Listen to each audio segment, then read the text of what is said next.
Actually, I got an idea for a cold open on that. So yeah, I mean, you don't need a tie because actually you got you're kind of sporting the Cisco Federation casual look there with the Now, vest. now to be fair, the Cisco Federation casual doesn't have this meaningless and sort of erroneous collar. It's taken all the way down. It's just the crew neck, but it That's is well fair. not the crew neck. It's That's fair. the light turtleneck, just sort of a little ring around the apple. Nothing. You don't want to go deep. You don't want the Riker V. No, Yes. but hello, welcome to Gay Space Hi. Communism. You caught us talking about fashion, which thankfully you're here also to watch us do because, well, golly, you just watched a whole advertisement on Twitch or you're otherwise joining us via the various streams on which we are. And thank you very much for that. I am, as always, your friend, and well, I'm not really your friend, but I'm here on. I talk to you in your ears about the space show. My name is Paul Byron, and I am joined by Cory. Say hello, Cory. Hi. Hello. I'm I Cory Archibald. And well, it's a show about people wearing pants and shirts and shoes because a lot of shows are. So we thought we would use that as a nice way to just to visually talk. We wanted to talk about a lot of this. Hey, Our give it up for buddy, the Star Trek the Star communist Trek is here. columnist. Hi, Will. Well, Awesome. thank you for showing and joining us. Let's well, Cory, you put in the work on this because, like, we watch the show, we love the things, we are very pleased to get to see the various jumpsuits and shiny things. And what did you think we were going to use for buttons in 300 years? But you put in some work, so I want to hand it just Well, off to you because you have I was scorned by underestimating the number of slides. We'll leave it to the audience to count them themselves unless you have something else you'd like to say before we begin. I just want to say that I'm so glad to know that my 20 years of experience as a corporate trainer finally came into some practical use, where I was able to throw together a slideshow for everyone today. We're going to be talking about some Star Trek fashion of the future, or we're hopefully maybe not the future, or we're going to talk about some of the ups and downs of fashion in the future, according to It's a Star lot Trek. of downs for a show where they're supposed to A lot be of awfully downs. liberated. It's not. Let's go. Let's just try and let's look on the bright side. We got lots to look at. There's wonderful people out there. Well, I got to say this up front, and we're going to see a lot of examples of this as we go through the visual feast buffet that we have prepared for you all today. Is that we talk a lot on our show about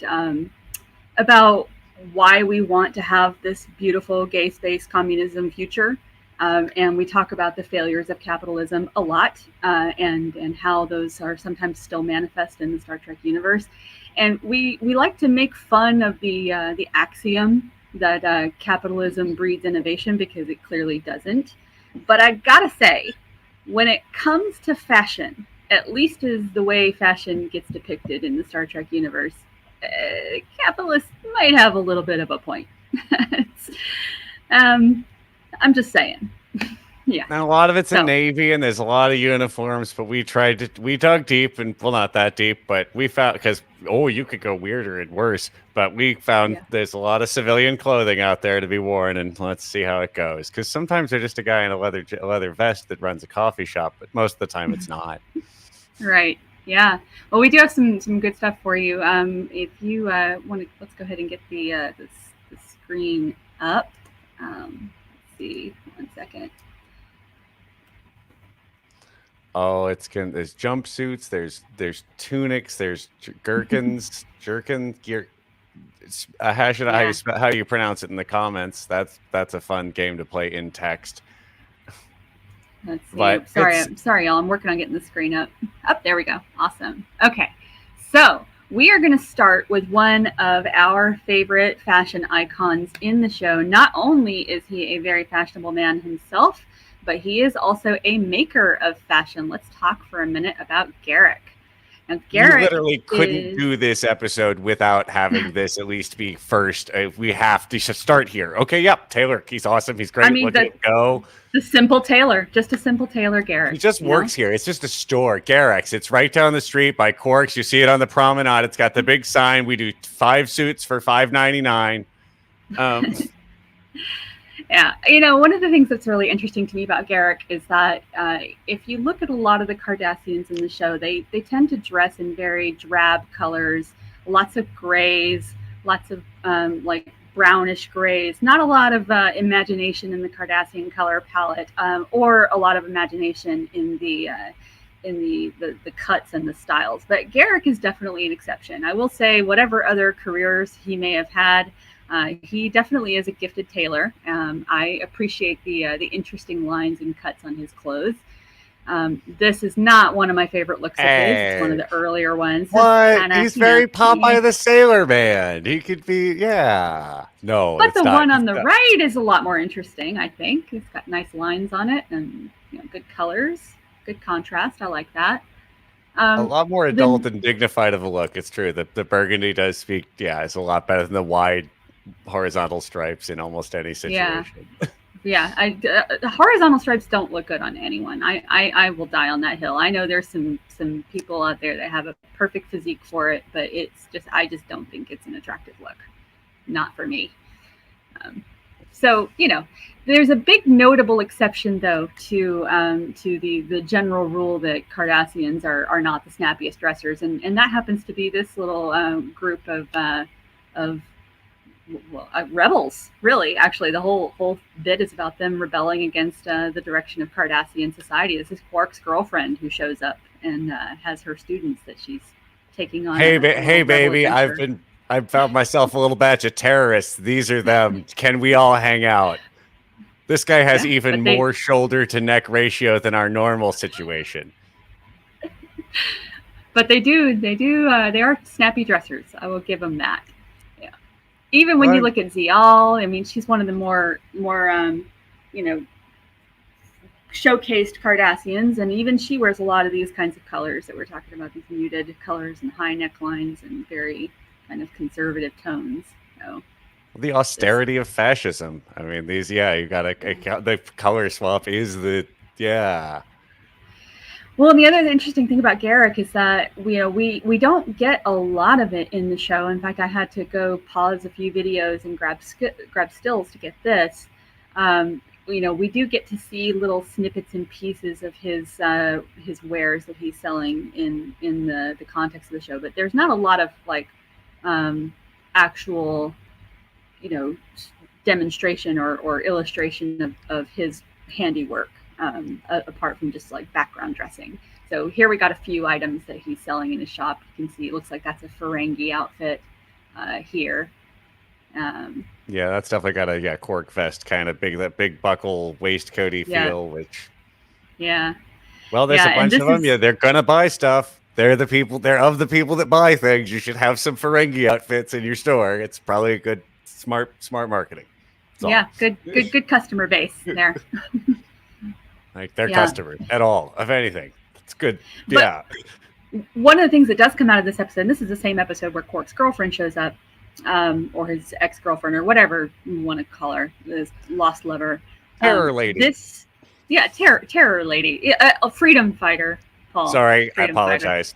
You're right. Actually, literally that. Yes.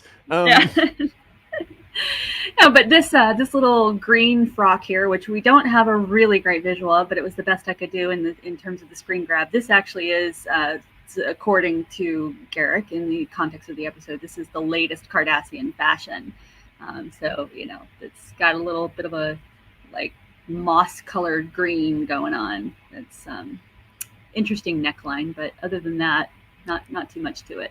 No, wow. It just made me think about the Cardassian cleavage and the shape, which is largely unexplored, and how one would accentuate and draw this is clearly to draw the eye to the neckline, It's not. There is a little bit of that going on here. So right. All right. See, this is a whole thing you get to play up in your dress. Like you lean into this, the shape in there. That's Yep. And then, of course, there's the episode where, in the Pale Moonlight, one of the best episodes not only in Trek, but one of the best episodes in television. That's why you came to me, because you needed 100 T-shirts printed up in 24 hours. That's right. You needed an emergency repair job. So just a few more pieces of fashion hanging out in the background. This looks like maybe a Bajoran frock here. I'm not sure about that. It looks a little formal for just a thing to buy off the rack. I will say that. I feel Yeah. like that's like a priestly robe or a kai kind of outfit. Yeah, but that's Yeah. it's called. Some say it's cultural appropriation, but I can't tell you when to wear when it's appropriate to wear a Bajoran outfit. But anyway, He's got a lot. I do like his folding style. Is vague. Is like it is more of a clothier there. He's like, no. I yeah. have fabrics. I will make you a thing. I have whatever. Yeah, I have patterns for all of your little species' pants. Yeah. And this is another one. It's a little bit hard to see because the screen grabs are a little bit blurry. But here he's got the like interesting kind of non-traditional neckline. So again, Garrick, very fashionable man. They love that neck piece. They built his neck piece out way down. They're like, we're gonna show it. Put it all the way off his shoulders. All right, let's talk about the evolution of style of Jake Sisko. He's the boy who we all grew up with. Yeah. And he started off in the traditional Federation onesie that they all were wearing at some point. I don't really understand how that's supposed to work. We've speculated a little bit about that on some past episodes. Like, how does waist extraction work here? Like, you got to take off your entire outfit. Especially seems to be very inconvenient to put children in an outfit like that. I do like this print thing he's got going on the other side, though. Yeah, so that's a little bit later. That's a couple seasons later. I want to say this is season 1, and I want to say this is like season 3, maybe. And this outfit actually shows up a little bit later when we see him with his grandfather, who is actually, I think, his fashion inspiration. So here we got another one of those Federation onesies, hanging out with his friend Nog. They're on the damn Muppet Show. I mean. I'm even trying to understand like the shapes that are going on here. Like are these pockets? Is this just like a thing that's like he looks like one of those children's toys where they stack the cups or something? No, it's a zip together. It's a zip together modular shirt. So when you get bigger, you can like take the middle part out and just seal another piece on, and it all clips together. It's like Garanimals, but also Tupperware, and it's your pants.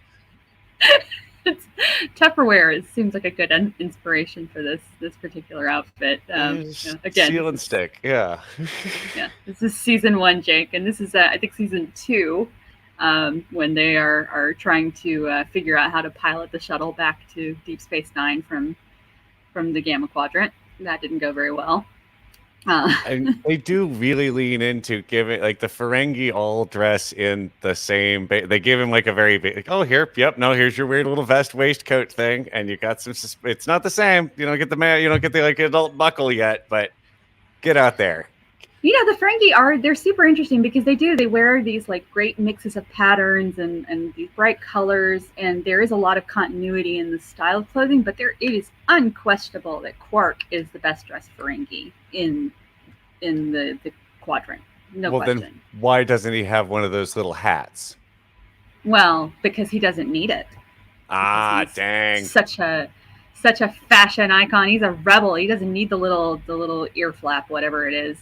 Oh, yeah. It is probably fun to have somebody have to have put together the Starfleet one for when Nog makes it all. They're like, oh, wait, we have to make one of those. Oh, right. Well, what color? Where do you put the color on the Starfleet Ferengi hat? We let Ro wear her earring, and Worf gets to do his deal. So, get the kid a lampshade.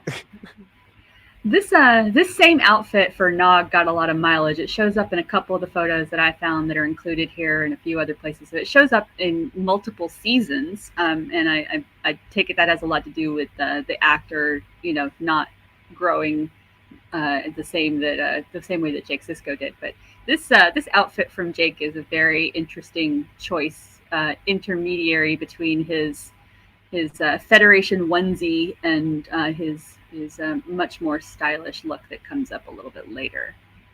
It's wild. They spent all that money CGing that outfit together. But here we go. This is where Jake Sisko finds his look, and it is nice. I like it. In fact, you're giving me some Sisko vibes right now with your get up, Paul. I'm feeling it. Hey, the vest is the waistcoat's a good look wherever and whenever you are. I like that this is. I mean, he basically went to Earth and came back with a new look, which is a very Mhm. teenager like thing, and I love that also about it. Of like, well, I went back to Earth and then came back, and now I've got all these vests and these shirts, and I'm a journalist, Dad. You can't make me join the Space Navy and die in a war Which being someone's messiah. no, I'm going to go die in a war covering it as a journalist instead, because basically he just runs off to battle anyway. Let me stay on the occupied space station. Yeah, good call, kid. No, but you know what? Your point is well taken about how he goes to Earth and comes back with a whole new sense of style. Because what does he do when he goes to Earth? He hangs out with his grandpa, and his Bum, grandpa is bum. where he gets his sense of style. We're going to see that in a This little theory bit. So holds. yeah, I'm here for it. it, I don't like these yeah, vests and shirts. I mean, they're a little shiny, but I feel like that's this like I that is just me wanting a little more Cardassian of a style for myself, and I think he looks yeah. great in them all the way around. This is his sharpest look, I think, right here. This one is tight. I like that a Mm. lot. Yeah, that's good stuff. And I'm assuming it's And like then some kind here of he is. Vulcan moth droppings that this is all made of, or replicated versions of it. And then here he is at the end of the series with him looking out the window, wondering where his father is. Um, Carrie sorry, be like, spoiler alert for a come on, 30-year-old show. kid. Spoiler alert for a 30-year-old show. Sorry about that. And I maintain that he gets his fashion sense from his grandfather and not from his father, because look at this. Look, I love Ben Sisko. Benjamin Lafayette Sisko is a good-looking man, and he wears the hell out of that Starfleet uniform. But his casual wear is very confusing. It's the Like, no, it's the furniture that's in a beach house. Like it's like the various pieces of furniture that show up. They're like, well, this chair's all right, but we want a better chair. So like the rest of it can't show up, but the chair that's got the little X's on it, and then the sofa with all the stripes, just put those in the living room, and yeah. I mean, this looks like a tire tread on a vest that he's wearing over a striped pad. It just doesn't make any sense. Especially, I mean, come on, he's doing Cassidy wrong here, because Cassidy's a sharp dresser. Cassidy's wearing a toga in this scene, so I don't But like. she wears it well. Well, that's fair. It is the draped cloth is a timeless look, as we'll discuss soon. I know. Um, Yes. but yeah, no, and she does. Absolutely. Speaking of, here comes the Speaking of queen of the timeless, drape herself. speaking of timeless, I mean, there is no way that you could talk about fashion in Trek without talking about the goddess, the fairy godmother, the first lady of Star Trek herself, Majel Barrett, and her depiction of Lwaxana Troi. I got to give a special shout out here to Ellie Francis of Women at Warp, who did this a really great blog post that everyone should check out. Lwaxana Troi, barrier breaking fashion icon, and boy is she. Like, let's take a look at some of the things that she pulls off. Like, she's got Boom! these Trapezoidal boom window. I mean, but there are shirts on sale right now in women's clothing that are exactly this look right here. Maybe not with the skirt, maybe not that pattern or that color palette, whatever, but like that cutout look. Like, there is a shirt for sale right now just like that, and it's selling like hotcakes. And then, she'll turn right around. Next scene, she'll be in these what Women at Warp described as leg of mutton sleeves. These massive, frilly They're frocks. They're like a Yeah. whole prom dress each.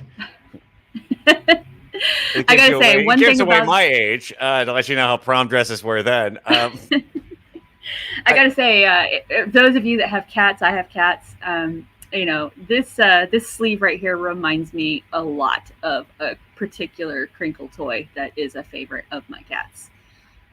So I can't look at it without seeing that. I also love the idea that she is wearing like a Victorian dress with this high waist and what looks like sort of a space leopard print.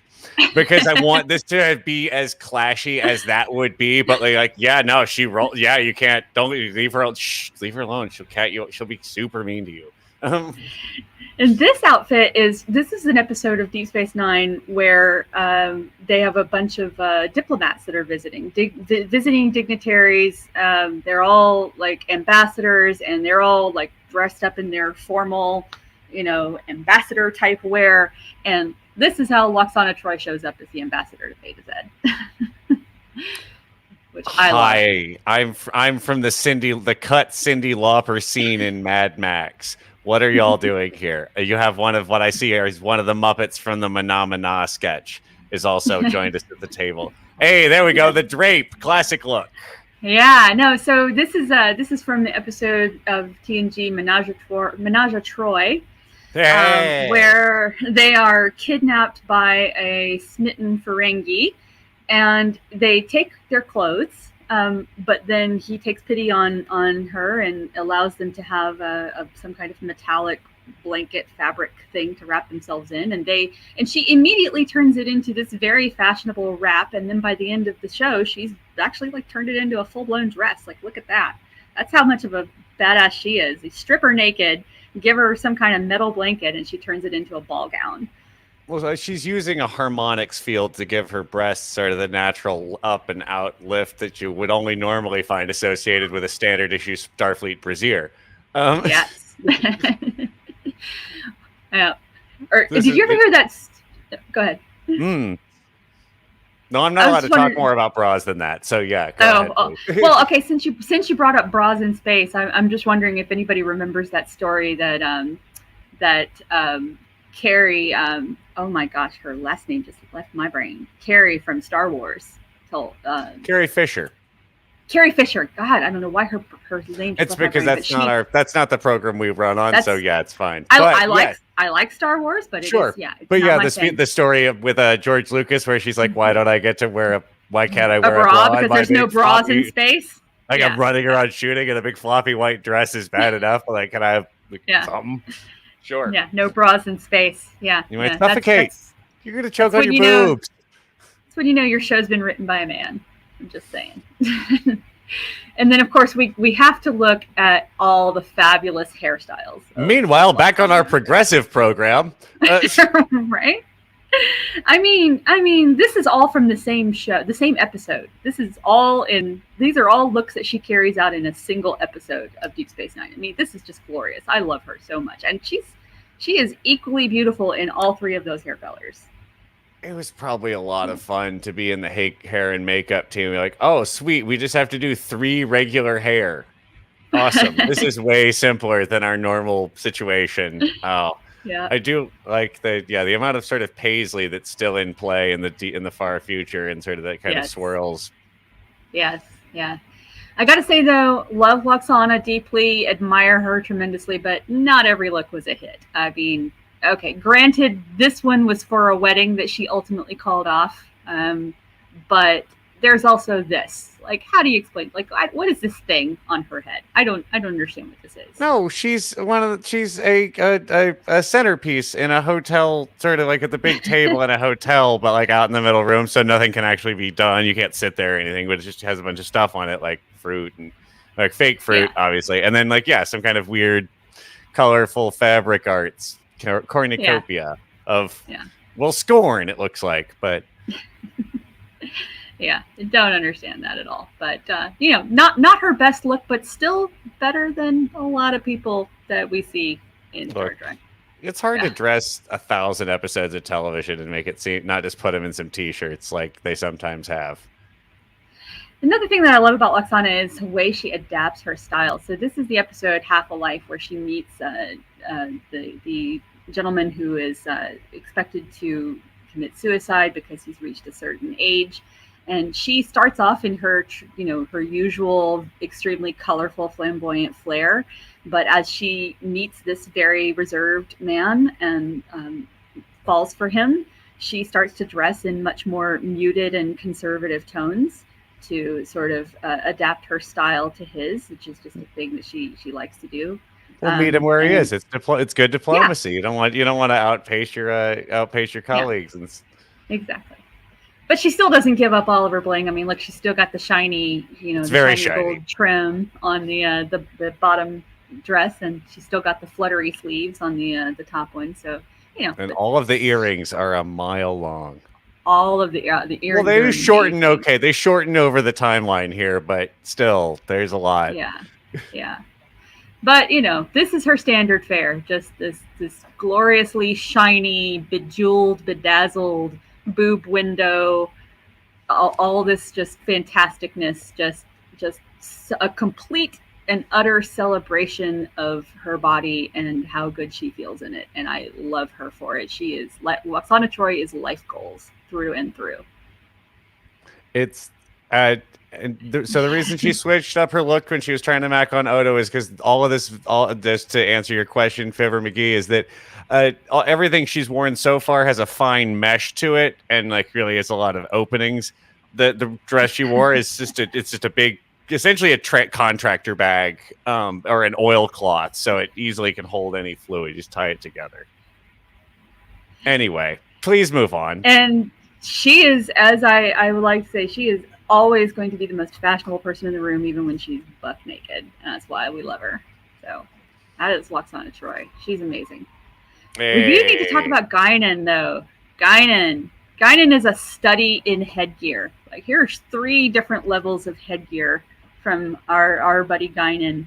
You got the kind of like tall and skinny. You got the like flat, narrow, and you got the full circumference, like the equator sized hats. those are something else. There's a very possible, and let's just move away from it, Teletubbies meme opportunity here for the adventurous Photoshopper. That being said, I would not dare make this myself. I feel like she might come get me with her circle hat and cut my head off like flying guillotine. No, these are great. I mean, they're beautiful. They're wonderful hats. They actually look wearable and feasible. I think that's something she might have pushed on them, or at least said, like, no, I have to wear this. I'm an actual movie star. You have to let me do stuff what I want. Yeah, no, I actually think her outfits look incredibly comfortable, and I kind of like the monochromatic look personally. Oh, it's a solid look.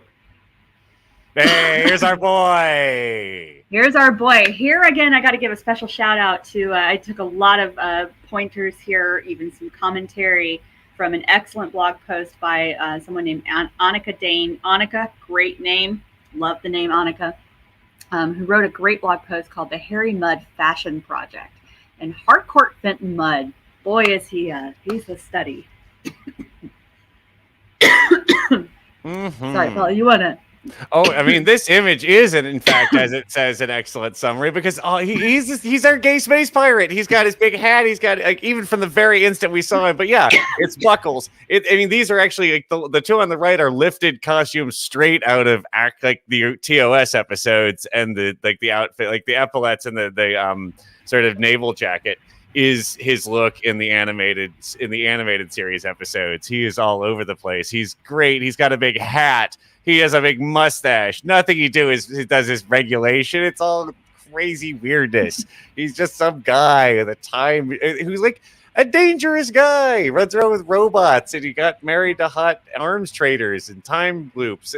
Yeah, Corey, you seem to have recovered from your space flu. Well, I was just overcome with emotion from the beautifulness that we are about to experience with Harry Mudd, who Annika described this particular look, his first appearance in the production of the show, as vaguely Shakespearean disco cowboy, and I cannot think of a better summary than that. He's having more fun in that picture than anyone has in the whole rest of the series. Like, he's the only person who can go toe to toe acting with Kirk and like with Shatner, and like, no, I'm gonna be bigger. Like, no, I'll be big. Like, oh, easy, fellas. Everyone else is like, I'm gonna go stand with Spock and we'll be snarky or something.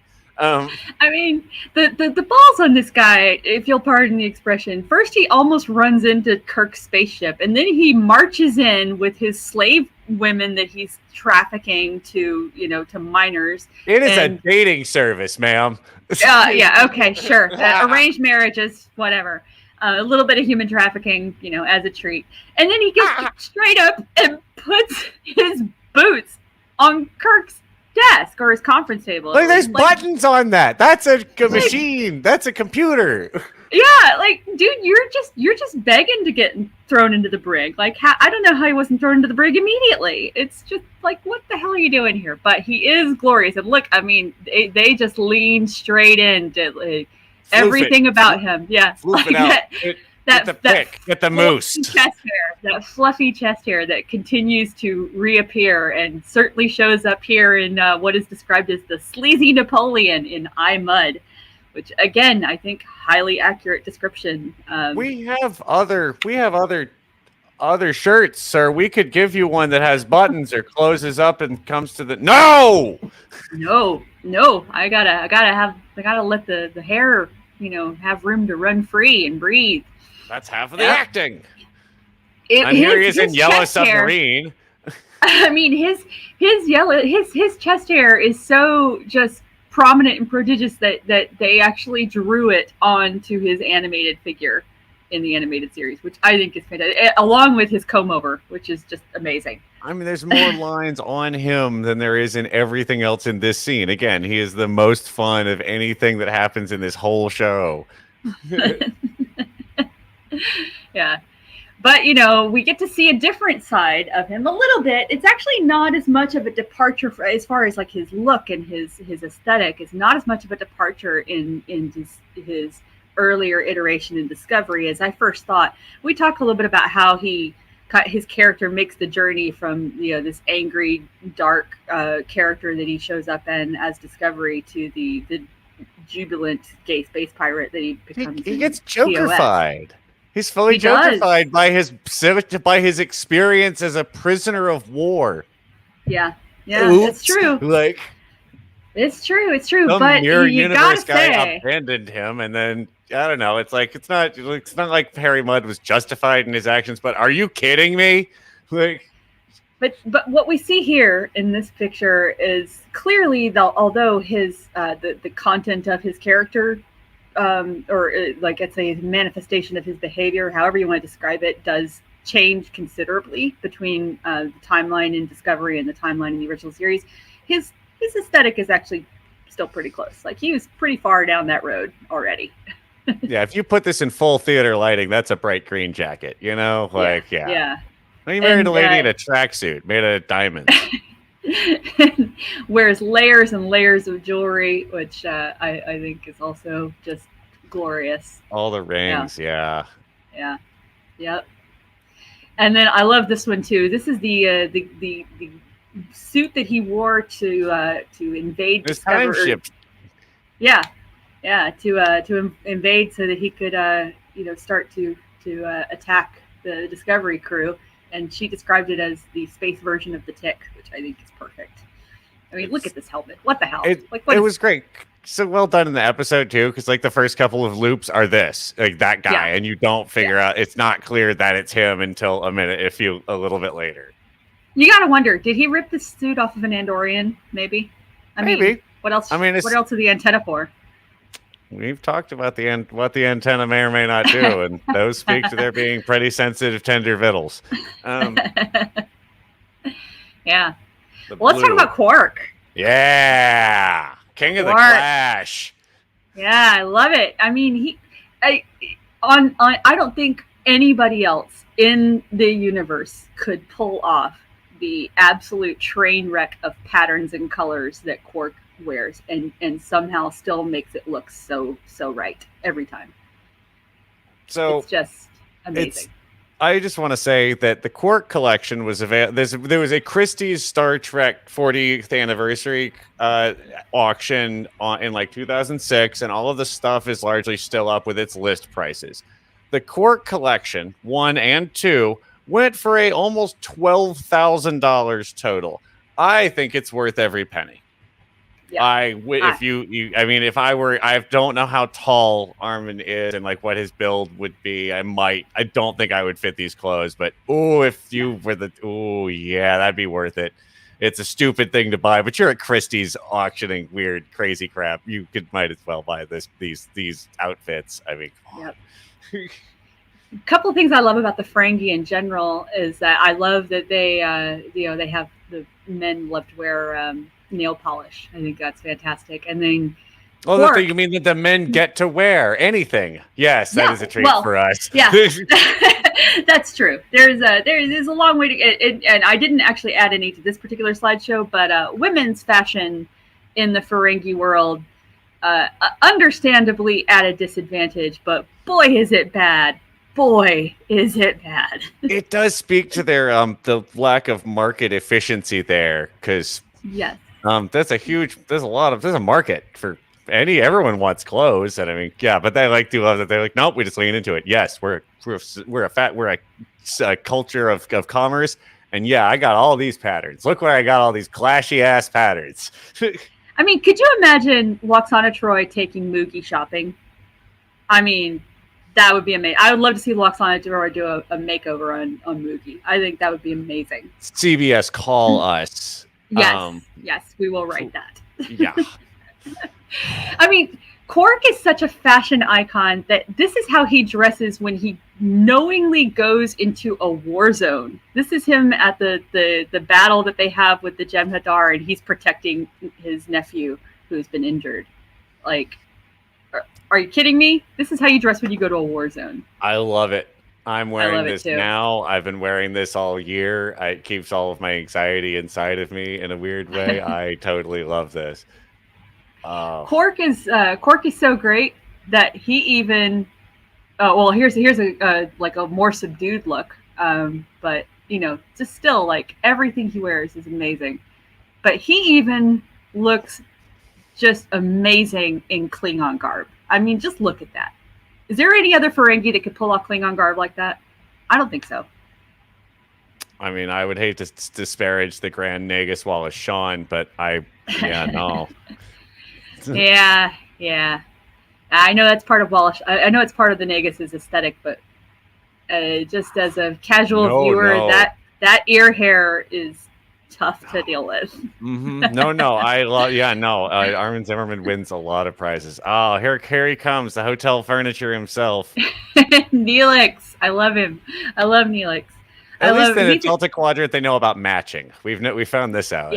Yeah. I mean, he's another one that likes to mix patterns, but he doesn't mix them as aggressively as Quark does. And he likes bright colors, but the colors tend to be in the same family in his outfits. I love his kitchen garb. I mean, his aprons and his kitchen chef's hat, just amazing.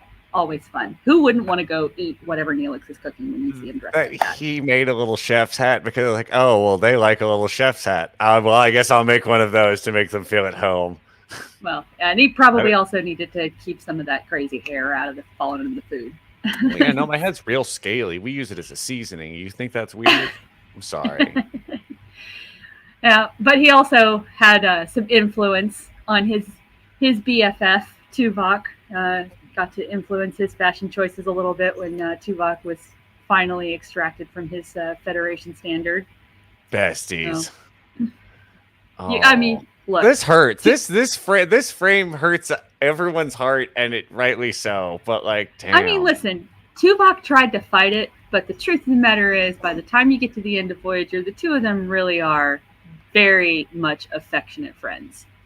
Yeah. I mean, we could have also eaten the sundaes. Yeah, that's true. No, puns. It's the closest they get to jokes. Yeah. Well, since we're going to be making old man jokes, let's talk about old man Sisko. Everyone, the best jambalaya in the Alpha Quadrant. Absolutely. You know, I mean, this is essentially a chef's jacket, but boy, does he wear it well. I mean, it's just the colors are beautiful. He's got a great sense of, like, he doesn't go overboard with the patterns, but it works. It just works. No, a little splash of purple's good in both uses.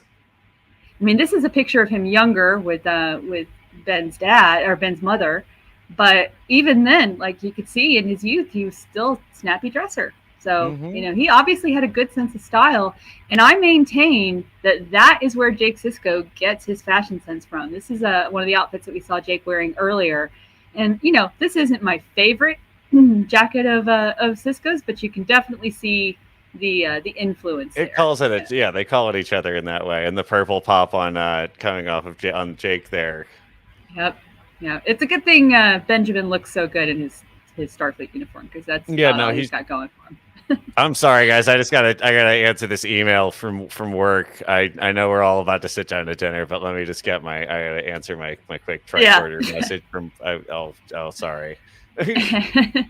That's exactly what's going on. So, for those of you who may not have already known this, the actor that plays Ben Sisko is also appears in the Star Trek movies as Admiral Cartwright. So, it's good to see him back in the Deep Space Nine They episodes. love bringing him back because why not? You know. And since we're talking about the search for Spock, let's talk about the costumes in Search for Spock. Paul, I'm going to let you take this one away. Go for Okay, it. so this is peak Star Trek, right? They just made the movie, and then they made the other movie out of the one with Khan, and then they were like, "Oh shit, we have to make a third movie," and they're like, "All right, but we killed Spock," and they're like, "Okay, wow, that is hard. Here's a bunch of money still." This is before the Whales one, where they're like, "No, just run around in San Francisco and figure some shit out." This and they gave them so much sets and these outfits, and they're all rebels, so they're not in uniform, so they had to make all of them like a space aesthetic. And this is like where Firefly comes from. No, but like this aesthetic is really powerfully captured. Sulu's cape is the thing, right? Yeah. Like we'll get there in a better, second, but you got, but yeah, like, we got better pictures. But the yeah, buckles, yeah. and you got this like Sulu's I'm sorry, Chekhov's jump like suit and jacket combo. Everybody's got a leather jacket. Everybody's out and about. I mean, look at Bones. Bones is looking sharp too, man. I mean, if there's not a picture of Bones' disco outfit in here, I don't know what to tell us. But don't worry, you'll find out more when it's a Christmas story. Star Trek 1. Yeah, we are going to talk about that. So this movie is also when we really get to see the Klingon aesthetic that becomes dominant in TNG and Deep Space Nine. This is the first time it really shows up like this. Mm-hmm. And yeah, they got and it basically remains largely unchanged. They have the armor. It's kind of like evocative of a samurai armor, sort of like enamel banding kind of feel to it. And then some Vulcan stuff going on here that's very interesting. Like, I am not sure what to do. There ain't shit logical about any of these clothes. This is a flawed premise. They're just like, I'm so logical. I've got this giant unmovable buckle front. This is my this goes to my down below my knees. It looks very uncomfortable. I don't really know what's going on with all that. That's very confusing to me. It's just there we go. This cape. Look at this cape. This is glorious. Like, I mean, this is whole look. He's got these sort of scrubs kind of feel underneath, but it looks like it just folds over. But then a jacket on like a little top, a little mid coat, waistcoat on over that, and then this leather cape. Again, this whole outfit also sold for almost $5,000, I believe, maybe almost $6,000. I believe possibly also worth every penny. But they really spent a lot of tailoring money on making these guys' outfits look good for at least the main cast while they were running around beating up Starfleets. Yeah, and I feel like this particular look for Sulu was intended to be a throwback to that episode in TOS where he actually grabs a sword and starts swashbuckling. Space madness. Yes. Yeah, I feel like it's got to be a nod to that. I mean, it's because otherwise, I feel like he's just like, no, you have to make me an outfit I'd wear. I'm not changing clothes. That's true. I have to be somewhere. Not sure what's going on with this necklace.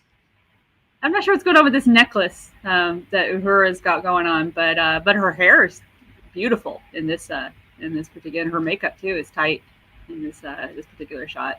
Don't mistake it for the Vulcan logic symbol, which is just a series of enamel and resin pieces that are draped also awkwardly across the chest. Yeah,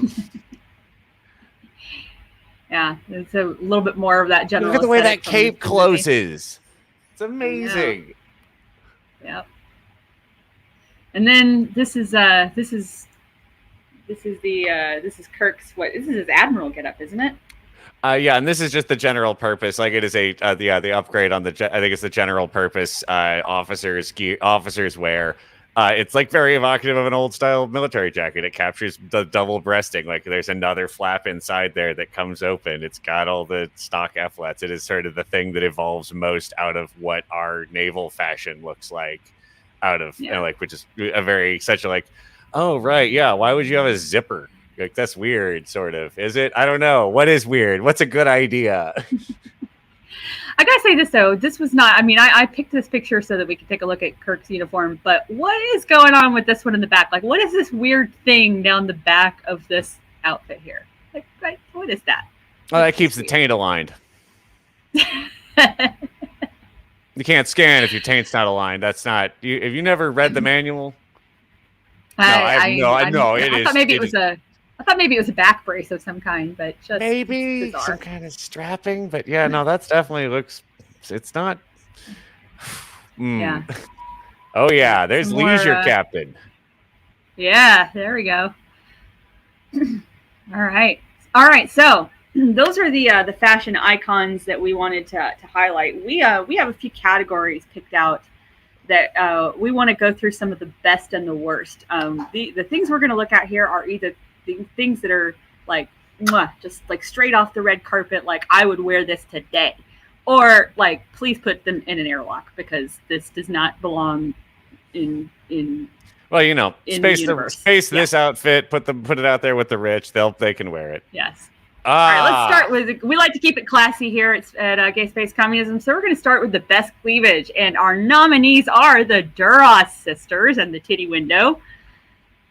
That's a double bay window, folks. That's important when you're shopping around. It improves energy efficiency. You get sunlight directly into the boobs from both angles, winter and summer. All right, and then we have Dabo girls, just in general, because they all seem to have kind of the same sort of aesthetic. Yeah, it's called cocktail waitress. You can see it on any planet where gambling is available. Orion slave girls. Again, it's called cocktail waitress. You can see it on any planet where gambling is available. Right. Or to Paul. Not as much cleavage being demonstrated here, but you know the jumpsuits kind of show it off, and she does have the plunging neckline going on. Doesn't really show evocative. It off. They certainly go outward in a way that I feel like she's covering fire. She's like, yeah.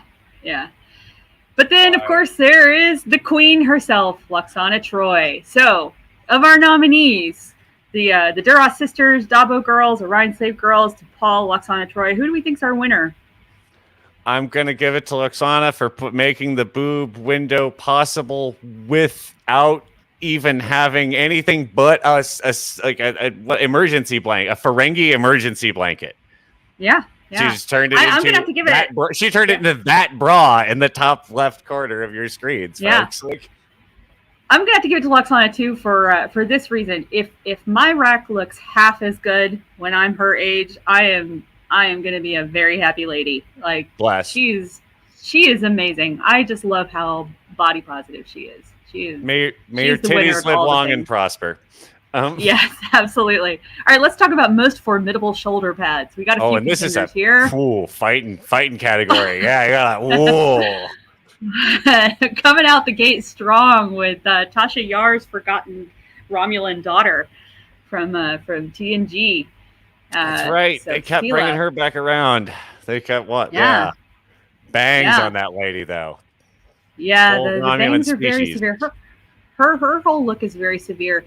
The thing about her is like her shoulders are so boxy and so extreme that even in a race of people that all dress that way, that all have the extremely boxy way. It's like she's wearing like a 2x4 with a curtain draped over it. That's what it looks like. It's just unbelievable. Just wow. They're big, terrifying people. There she is. Thought we'd see them right here. Not to be outdone, Beverly Crusher does get a little bit of shoulder pad action. She likes that nice boxy, roomy doctor's jacket. It adds some authority to the diagnosis to have it come from a right angle. Absolutely. Beverly Crusher. And then Neelix also got some good shoulder pad action going on. Those are our three nominees. But who do you think's our winner, Paul? I mean, having seen... Okay, so Neelix is... The actor that plays Neelix does a great job in Avenue 5, as he just hangs around and is a famous guy from space, so it's kind of a fun role for old guy from old space show to be as that. But he is he's not as wide a person, or like he is sort of like shorter, sort of rounder shoulders than this. So I think Neelix's shoulder pads are doing the most work. but I can't take anything away ever from Tasha Yar after having so much already robbed from her. So I'm giving it to those right angle bangs and the right angle shoulders to go with, like that whole square rectangle lady up there. She's a beautiful woman. I mean, it's almost like she wanted to prove how Romulan she was by having the most square shoulders, like, because she's only half Romulan. You know? Oh, it's a Worf thing. You lean way into it. It's the convert is true believer is harder than the raised believer, but it's a cliche. Yeah. Everyone's heard of it.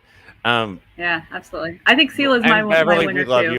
Bev, we love you. Yeah. You win so many prizes. You're already great. Yeah. She gets. I actually should have added her to like the hair category, but that's actually most improved hair, and her hair was always amazing. So yeah. No, came out looking like pretty as a nebula. All right, let's talk about worst shore leave outfit. Because you chose to wear this one. Y'all chose to wear these outfits. I've actually only got a couple of contenders here. I probably should have pulled more, but I was running low on time. But two that stuck out immediately was this getup, Picard on Risa, which he pulls it off. Robe? That's a good look in the summertime. I'm sorry, I'm very here for. Okay, maybe I should have pulled the one where he was wearing with that linen robe that you can't see in this photo. Is the shiny metallic Speedos.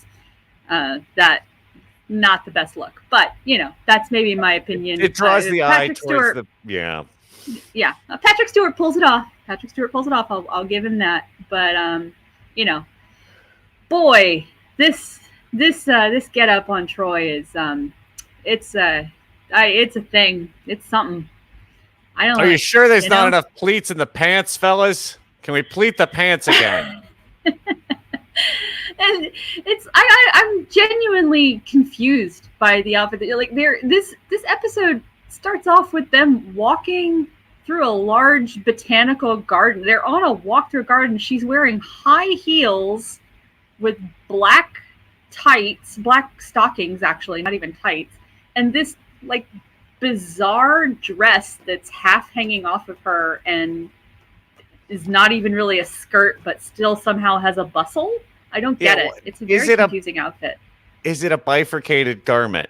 Like, it looks like it crotches, right? And like it goes back, like it's sort of a jort or like a skort kind of deal. But nope.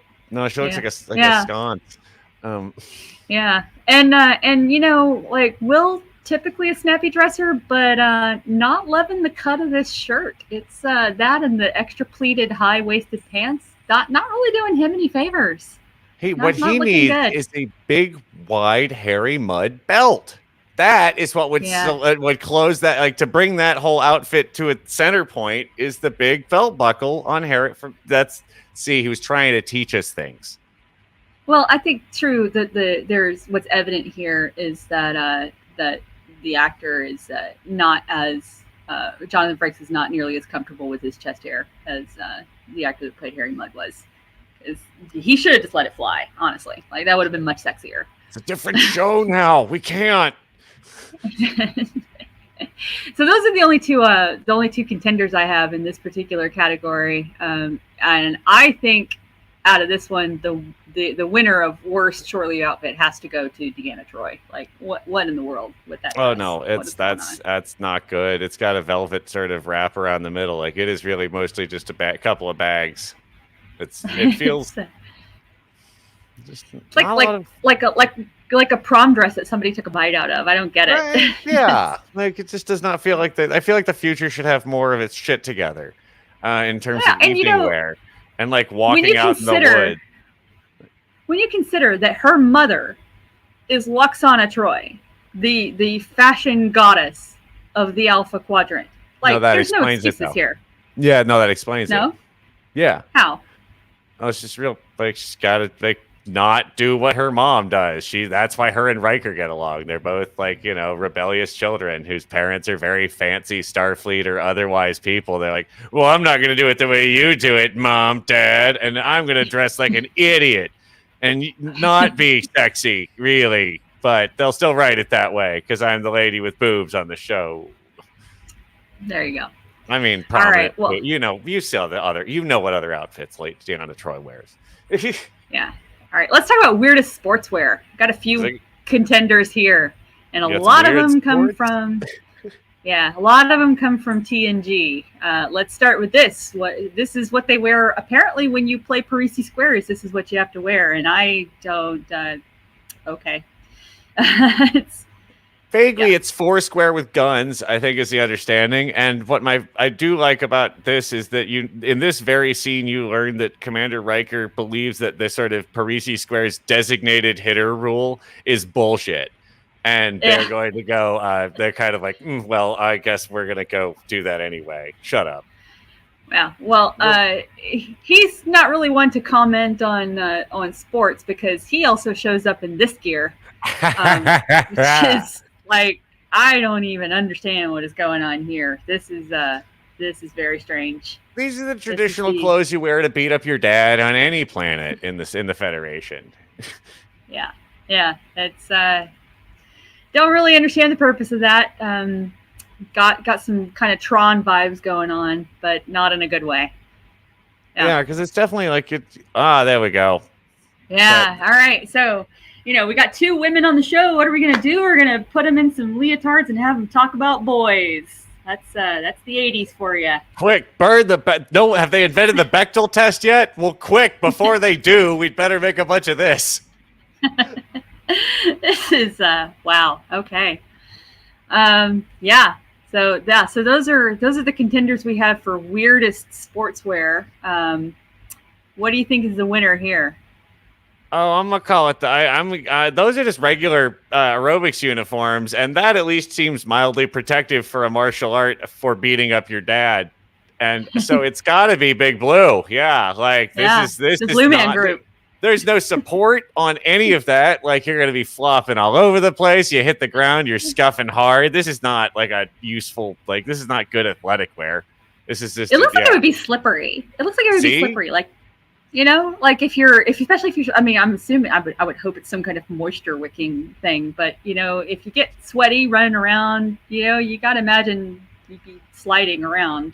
Doesn't look good. Like you're gonna, yeah, like if it's a booty, if it has a little booty that's at the bottom of your foot, you are all over the inside of your shoe. You are, yeah. Yep, absolutely. All right, let's talk about worst period costumes. I got a few contenders here. A lot of them come from Voyager. All right, so there's the Q Civil War episode. Now, the actual costumes in this are good, but my contention with this episode and this aesthetic is the fact that they chose to use this period in human history that where we were going to war to defend slavery to depict the battle for freedom for the Q. It's just not good. Not a good aesthetic. It's not like there were because like a lot of we talk about this at length often, but like there are Nazi episodes and other episodes in TOS because they're hanging around the CBS lot and they're like, oh, cool, uniforms and stuff. This and sets, we can use these. Great. Yeah. I don't know what this would have been from. Like what period piece, other adjacent program that would have been like, oh yeah, you can use all of our frocks and petticoats and whatever. Just swing on by. We'll leave the tent set up and you can play with the muskets. I don't know what show that would have been. I welcome listeners to offer us offer us any information they have about that. But yeah, so like the other explanations that often will kind of cover, oh, well, of course they had a bunch of togas. So they did a Romans episode. Fine. Right. At least it makes some sense. This, I don't know why they made all these. Maybe they just knew somebody at the Civil War Reenactment Society and like, oh yeah, no, they said we could borrow all the stuff cheap. They're all real big Trekkie nerds too, because I don't know. We haven't noticed this is a weird hobby. All right, so then another hit from Voyager is this is their interpretation of the 90s. And I want you to remember that Voyager aired in the 90s, and they still got the 90s this bad. Like, some of this stuff, yeah, okay. But just, wow. Like, I've seen women wear pantsuits before, sure. But yeah, no, this is a very like well, we need to cast a bunch of undercover cops. No, that's what Yeah, this is. They're all dressed as various people in an undercover cop drama. Um, yeah, that's the yeah. chief, the DA, and then these are the partners of the devil may care attitude undercover guys that Yeah, they don't always yeah, follow all the rules, but they get their guy. yeah. But They then the work guy gets undercover in narcotics. Is what they do. Yep. Yeah, Starfleet that's Vice. Um, yeah. And then there's Crusher's ghostly boyfriend. His period costume. I'm wearing an Yeah, I guess it's okay. ascot. It's spooky. Yeah, that's. And then like the way that he influences her style too. It's a bit much to me, but. And then there's Kira and Dax in King Arthur's court. I love that you cannot get a Yeah. picture of Kira not looking like, what the fuck is this bull? What are we doing? Yeah. Every time you've taken this picture of her, it's like, Yeah, yeah. like, look, it's So, a tough life. what do we He was a think? freedom fighter. Like, yeah. So, what do we think for worst period costume out of this category? It's a tough fight between Civil War makes no sense and the 90s. How were you this wrong? Yeah, I And mean, you literally like you could walk out on the street when you were filming. hi, this can we borrow your clothes for $100? We'll let you wear the Starfleet outfits. I gotta say, I think it's that because it's just like they had no excuse for getting it that bad, and they did. Like, it doesn't make any sense. You could have said, hey, what do human clothes look like now outside? Let's go look. Yeah. Nope. Yeah. No. Don't look. All right, let's talk about best makeup. So our nominees are we don't mean in show makeup. We mean in universe makeup, right? This is not. Yeah. We're not talking about like the quality of the Klingon prosthetics, and we're definitely not going to be showing any Klingon TOS era blackface going on.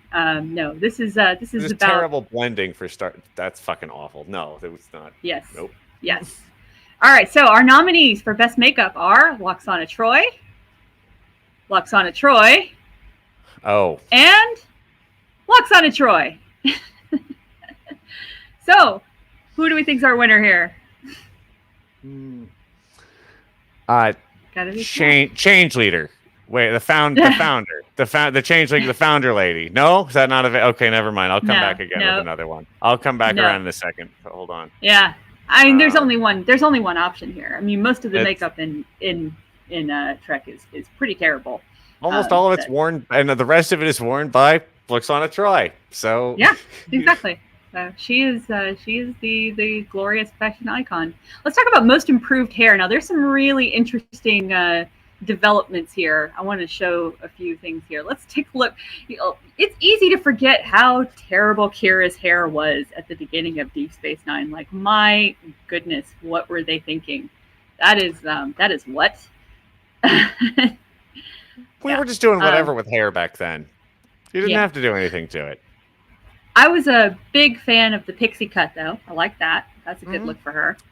She sported that for most of the show, and then towards the end, she went to this more of a chin length bob, which I think also worked extremely well on her. And asymmetry was fun too, because starting to make that a reasonable thing to have done to your haircut by like, no, that looks good. Oh shit, right, and like letting that become like it is not just like, oh, it's a weird alien punk rock thing that you see in television. It's like, oh, they actually can see an asymmetrical haircut and not lose your mind.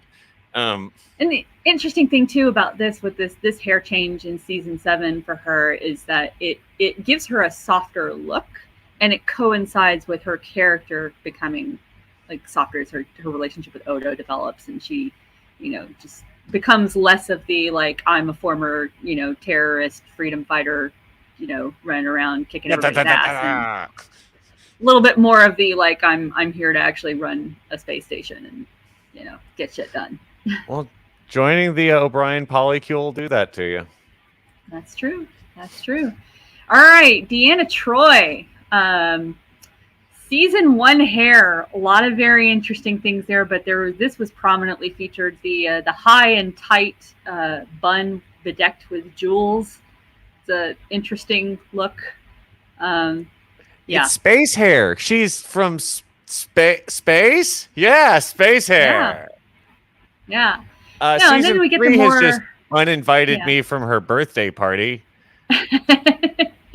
Yeah, and she's got the more like free flowing floofy kind of hair, but she's still wearing a lot of adornments in it, which she sports this look a lot for the most of the rest of the show. And then towards the very end is when we get this more polished and styled look, which I think suits Marina Sirtis as a beautiful woman, and I think she looked very lovely in that, in my Agreed. opinion.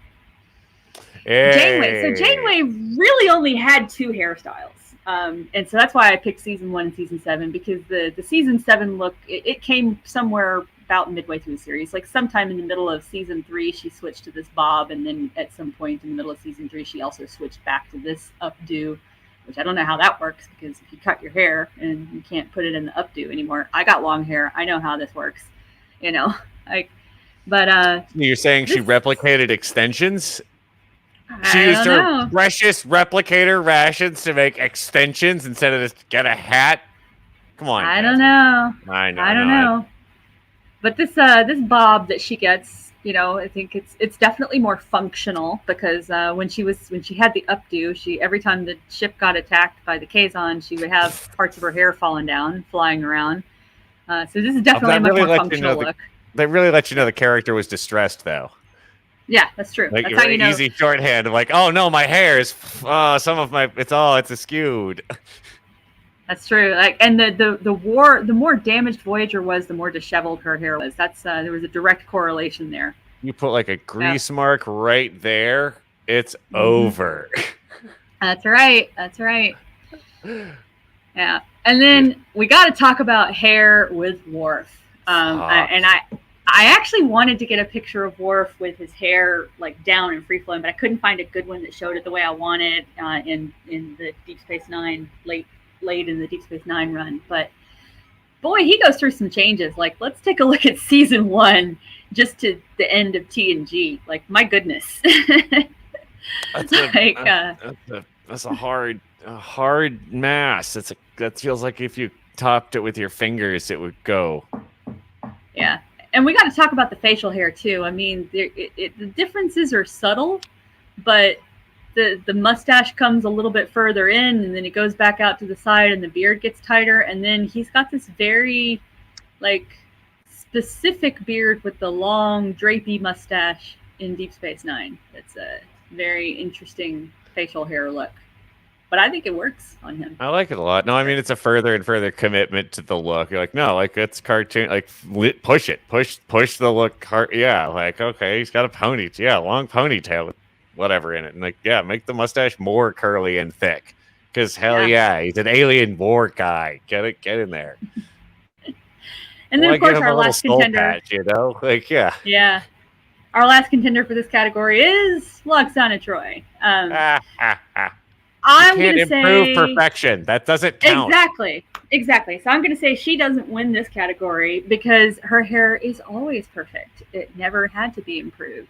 Folks, we're going to undertake an audit of the entire review committee and make sure that this is all on the up and up. Check with us later. But oh man. So most improved hair. What do we think? Kira, Deanna, Janeway, Worf. What are we thinking? For me, it's a tie between Worf and Kira. I was going to say that's the best and most dramatic of the changes. Like, granted, they run the longest and sort of had the most development. But, yeah, I mean, from that sort of, because ultimately, like, let's cut back to Deanna Troi for just a moment, because if we're not going to hand her the thing, we're going to talk about why not. And it's basically because this is Elaine hair the whole way through. This is Seinfeld Elaine Bennis hair the whole way through. It doesn't really change. It sharpens and gets better. Like after season 3, it's kind of that's the look. Like there's a different kind of bow or sort of band in it.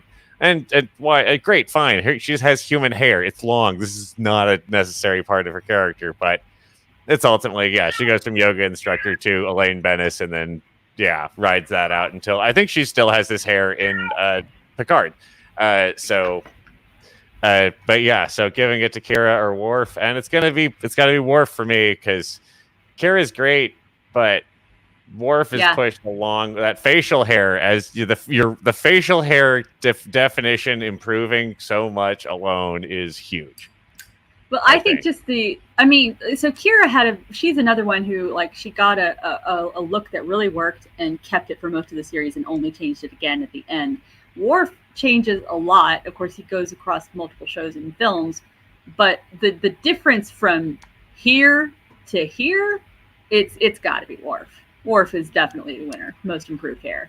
I mean, this is the beauty of having your character go be on the movie and then hop back to the TV show. Like, hey, everybody, got my new, look at my beautiful new high def face.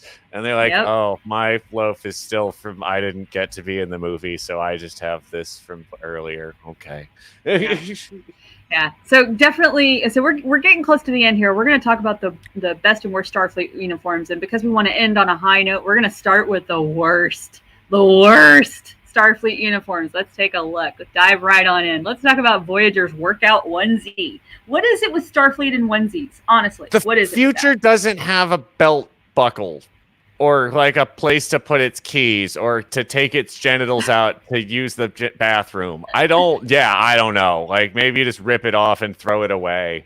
It's like a disposable onesie, like a wipe. What is? Oh no, that's it. It's a big wipe. It's a big it's a big deodorizing wipe. So you're also like showering while you run around, and then you pull it off, and you're ready to go. Yeah, I do like your fucking rank is on your little uniform. That you're like, why does my division matter? We are doing push-ups, Mr. Tuvok.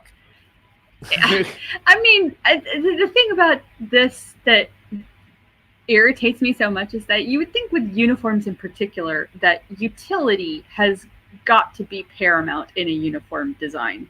It needs to be but there's a few slides coming up that are going to make you think otherwise. Well, yeah. Let's talk about dysfunctional outfits and like, how in the hell, Paul, you've asked this question before, how the hell are people supposed to get dressed in this outfit? Come on. Like, I'm a woman. I have dresses that have zip up in the back, and I can't do it by myself. How does this work? I mean, as I said on the show, I have all my clothes replicated directly onto my body every morning. That being said, these guys are doing pullover sweaters, like velour and like what? And then this woman is going all the way from base to top, from tip to tail, just trying to get her dressed in the morning. Maybe this speaks to the flexibility regimen that is required of a Starfleet officer and sort of the yoga-like ability to manipulate one's arms and body, but here's a wide cut, but here's a blouse. Here's a captain's blouse. Kirk's it's just so bizarre how everybody else on the bridge has to wear a standard uniform, but Kirk just shows up wearing whatever the hell he wants. Like, what's that all about? I don't get it. This is a weird outfit too, because there are women captain of this era, right? Mm-hmm. So do theirs have darts, or do they just like pouring boob out of themselves it was depending on the situation, to like lean over to look at a console, like blap. Sorry, everyone. Well, sorry, let me put these back in my fold over olive green cotton. Like, what am I wearing? Why am I neck like this? I will say, as a woman, wrap shirts are very flattering, very figure flattering. So it looks great on Kirk. I'm sure it does. But not particularly functional or demonstrating projecting a sense of command for that kind of role. So let's talk about this, Paul. So why did you subject me to this photo? Why? Because they made all of them. They were like, we got to spend all this money and retool the whole look of Star Trek, and they're like, why? Because it's all bright pastel colors. Like, yeah, it's fun. What's wrong with you? Like, no, make them all beige. And they did. And then they gave them all moose knuckles. And they like you could see the people on the front line, about half of them have their arms rightly crossed, like, in the safety kick, in the penalty kick position, because not all of them got the little cover, the little flap there that the Mr. Clean here in dead center did. And then all the bridge crew, of course, have little flaps, right? That is part of being an officer, is you get a little flap to cover your dongus. So you aren't just showing your erection right there, guy with the little, like in white with the little black belt buckle thing staring directly at dead center of camera. I can see the shadow. This is just a bad, like, it's a very sex positive world. I'm very happy that everyone's comfortable with their bodies, but like, golly, maybe just like don't crotch them like 1 centimeter below the taint. Give it a little flow you know. I mean, you got to anyway, remember this is a Christmas movie. You know this, right? These are outfits that they're going to be wearing as they're running around the bridge that's exploding around them and fighting aliens that are boarding the ship. Like how we're gonna write off poly burns and like that it's not nylon and polyester and rayon and stuff that will immediately stick to your skin. Like I did the Vulcan silkworm thing earlier. To it's like, okay, fine, it's some kind of space fabric. That's not the problem. Why is it cut like that?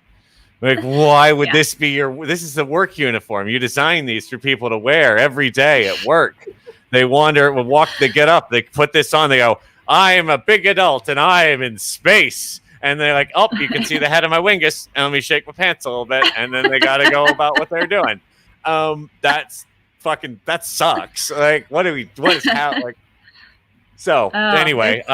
It's a thing. Yeah, so there's that. No, we got the paunch harness. You want to talk about this one, Paul? This is something that I don't have a huge problem with because I'm just a skeleton wearing a bunch of scheduling conflicts. But someday I may begin to approach the form of my father and his father before him, which is to say a little paunchy, like many captains.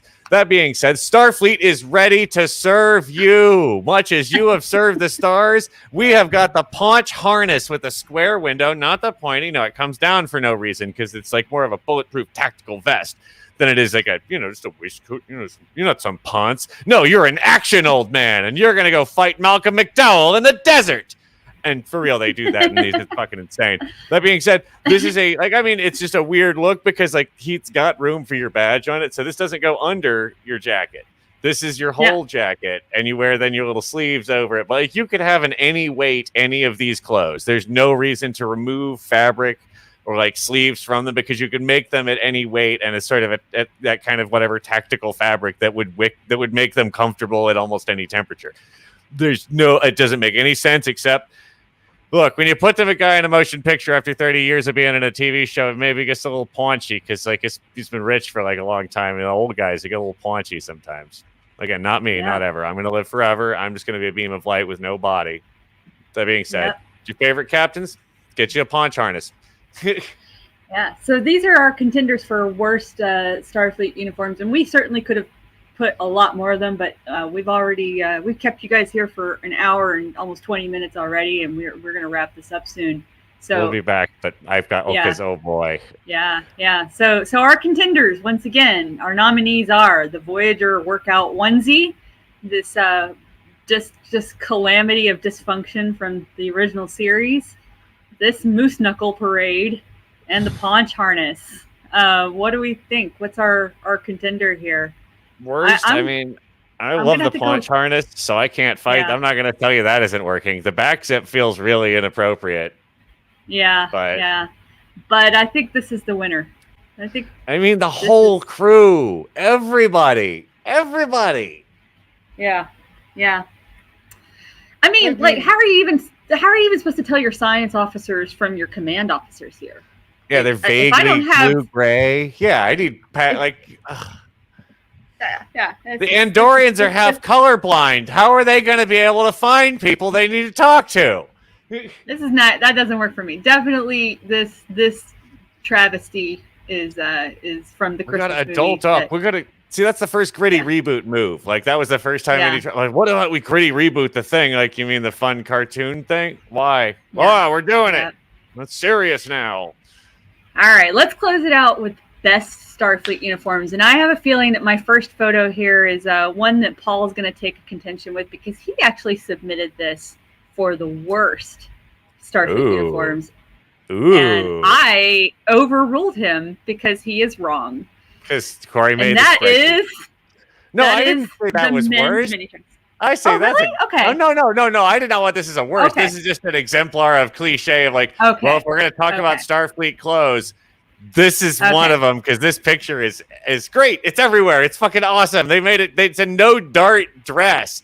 This is full. Was cut for a man. There is no boob for it. It is a man's dress. This is not. Yeah, like I will absolutely live this as best. I'm here for this. Okay, well then I apologize for slandering your name. It's short for my taste, but I like a more modest yeoman. What can I say? But but he's got the legs for it. No. And I love the little beetle boots. Everybody's got the little elevator beetle boots, which is a very weird thing for still the whole way through. Everybody's got a lot of heel. Men, women, everyone of the whole Navy. Honestly, one of the greatest crimes that TNG ever committed was not following through on having more men in mini dresses throughout the series. Hey, it's me, the guy from CBS. You got to make this show less gay and more racist. Yeah. So there we go. All right, so that's one contender. Mr. Westinghouse. Now this is tight. This is tight. I loved these, right? Like, because I love the design of the Discovery Era uniforms, but like skinning them up in the color, like leaving the cut alone, and like because the accents are all there. But this is what Gene had in mind. He just had sweaters to work with. Yeah. One thing I got to say about this is that it's so clear in the original series era and the beginning part of Discovery that they knew how to make uniforms that were tops and bottoms that were separate, that were easy to put on and I'll wear say and live in. But why did they then go to the onesie that they use throughout TNG and well into Deep Space Nine? What in the hell? It's got to be a still suit or something, right? Like it's not. They don't. It doesn't. Yeah, it isn't. But no, they clearly have. Yeah, this is my pitch. Is your job as a Starfleet is to get stationed on a ship that has a cool word as its running shirt, because that is like trading those has got to be like this weird under economy inside the Starfleet, inside the Federation. And it's like, oh yeah, I got a disco. What'd you get? Enter. Oh. Well, that's not that fun, but it is a word. I mean, so yeah. When you compare this to this, like first of all, this is far more utilitarian, and it's cooler, like without question. 100%. And then I added this one. I love this reboot that they did of the uniforms halfway through the Deep Space Nine series, and it did carry over a little bit into some of the TNG movies.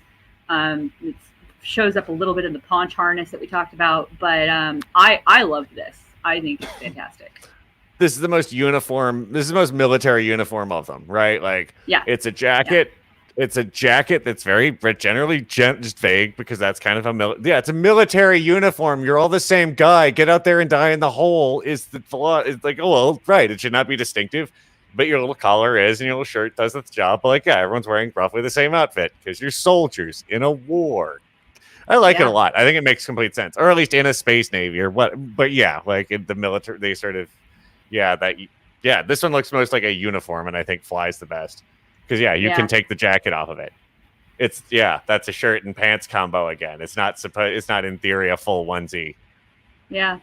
So those are our contenders: the men's mini dress, the new era TOS, the Disco's workout gear, and the gray jackets from Deep Space Nine era.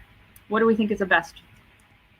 It's great jackets to me. I mean, like that's a nostalgia pull, but just because of that, and I love because I have one of the Disco shirts that they're fun.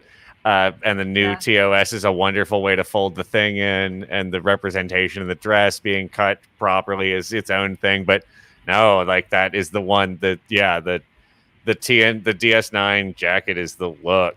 That's real. Ultimately, like that's the best of the looks. It's definitely my favorite. It's got like This is beautiful. I love this. I love everything about it. I love the Discovery uniforms too. This is also so that's like a callback and then a cute joke, and then because like you have to have a whole other bunch of ships that don't have this feat that like where their shirts don't say anything clever, and it's just the first 5 characters of the shirt, and that happens all over. So that's just like a thing they made into the thing. This is like a system wide. Everyone wears this outfit now. This is the look of Starfleet. And you're like, yep, sure. Everyone seems to have one of those. Everyone except Voyager. Bunch of weirdos living in the past in their old style uniforms. Well, that is all that I prepared for you all. That was our. It was only an hour and a half. I hope that was not too short for anybody. No. People often say, "Why isn't this stream longer?" No, I want them to want more content, but ultimately, I don't. I think it's weird if you want 3 hours of us doing this. Thank you, but send money and emails and go rate us well, and we will make as much content as we possibly can. But it is there. Absolutely. Oh golly, we'd hate to tire you out, and we've got so many more clothes to make fun of in future endeavors and versions of this. I assure you, because oh man, there's so many pants in this show. And the future, I think, Discovery is breaking out new territory in season 4. They're going to keep being in the future, where apparently David Cronenberg just gets to keep wearing regular suits and glasses. Some things just always. I gotta say, I hope. I can't help but notice, as we talked about, like at the very beginning, how fashion seems to be the one area where that axiom of capitalism breeding innovation might be a little bit more true. Maybe. It's worth noting that all the best dressed people that we highlighted, almost all of them don't belong to the Federation. Lwaxana Troi, I mean, she is an ambassador of a member planet, but still, they're civilians for sure. It's a show that takes place in a space navy. There's going to be a lot of uniforms. Yeah. This is where your costume department gets their chance to shine. I mean, you get Garak and Quark are that's where you really the show really starts to take on oh no, we have a bunch of people who aren't from here. Great, they all have outfits. But but I will just say that I hope that the fashion designers of the future take more of their cues from Lwaxana Troi and fewer of them from Captain Kirk. I am just hoping that I will be fitted with a set of upgrades, enhancements, automations, and nanobots that will make skin and clothing unnecessary because my skin will be impervious. Yeah. Oh, I'm sorry. Nothing. Just borging it up. So that is about all we have time for. We could just do this forever. We would die. But it has been an absolute joy to be here. We are Gay Space Communism. We are at gayspacecast on Twitter. You can check out the Patreon, which we are on. Is out at the patreon.com/notsafemedia. And we are part of that network. We are very excited to be sharing their stream today. Thank y'all for letting us borrow your car keys. We just wanted to take her for a spin. Thank y'all for joining us. We will be back on our normal audio release schedule as soon as is practicable. We're working very hard. We got Rom and all the doofuses back there doing actual work, making very, very hard. Rom, Ren, anybody you can think of that can swing a wrench, they're back there trying to make the thing go. We will be back with you as soon as we possibly can. Until then, keep an eye on our Twitter. Keep an eye on your feed. We will drop episodes again. I'm Paul Byron on behalf of Rachel Kahn and Amy Hassall, saying good evening. Yeah, and I'm Cory Archibald, and I just want to say if you all enjoyed this and you'd like to see, we'd like to do the occasional live stream. So if you'd like to see us do a live stream on a different topic, feel free to hit us up on Twitter and tell us what you'd like to see. We'd like to see some ideas. Yeah, there's a lot of visuals to play with, and we do like to. Yeah, it's easier to do that this way. For sure. All right, thanks everybody. Thanks for hanging out. Space the Rich. Space the Rich.